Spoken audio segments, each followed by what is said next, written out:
وقد جاء في حديث حسنه بعض أهل العلم في أمور عديدة سئل عنها النبي صلى الله عليه وسلم، منها الصيام، قيل له أي الصائمين أعظم أجرا؟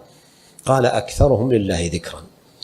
وهذا الحديث أخذ منه الإمام ابن القيم قاعدة في كتابه الوابل الصيب، أن أعظم الناس أجرا في كل عبادة أكثرهم لله ذكرا فيها.